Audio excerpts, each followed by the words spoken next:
அஸ்ஸலாமு அலைக்கும். ஷஹீஹான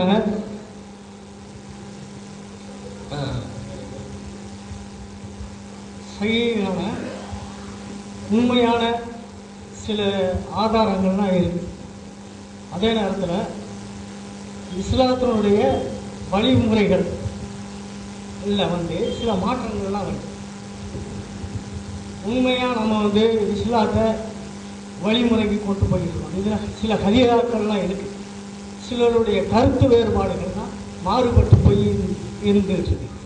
இது சரியான முறையாக தவறு என்பது சரியான விளக்கம்.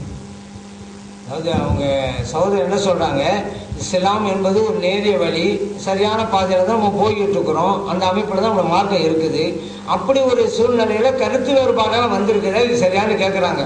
அப்போ அந்த கருத்து வேறுபாடு அப்படிங்கிறது ரெண்டு வகை இருக்குதுங்க.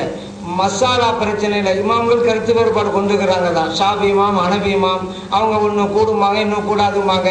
நான் ஏற்கனவே சொன்ன இதுக்கு முன்னான அதிசயில் குர்ஆன் ஹதீஸ் ஆய்வு செய்கின்ற போது அவர்கள் ஒரு கருத்தை சொல்கிறாங்க, ஒரு கருத்தை சொல்கிறாங்க.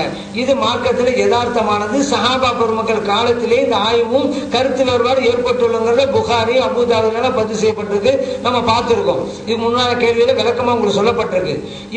இப்போ சில பேர் கருத்து வேறுபாடு கொள்றாங்க. அந்த பிரச்சனை மட்டுமல்ல, கொள்கையை தகர்ப்பதற்காக எந்த அளவுக்கு சஹாபிகளை பின்பற்ற தேவையில்லைங்கிறாங்க. இது ஒரு வசனத்தை தகர்ப்பது. அல்லாஹ் குர்ஆன்ல சொல்றான், தௌபா அத்தியாயத்துல சஹாபிகளை பின்பற்ற வேண்டும், ஜாலிகல் ஃபௌசுல் அதீம், அதுதான் மகத்தான வெற்றி என்று அல்லாஹ் தஆலா சொல்லி காட்டுறான். அந்த வசனத்தை தகர்க்கிற மாதிரி சஹாபிகளை பின்பற்ற வேண்டாம் என்று சில பேர் சொல்லி காட்டுறாங்க.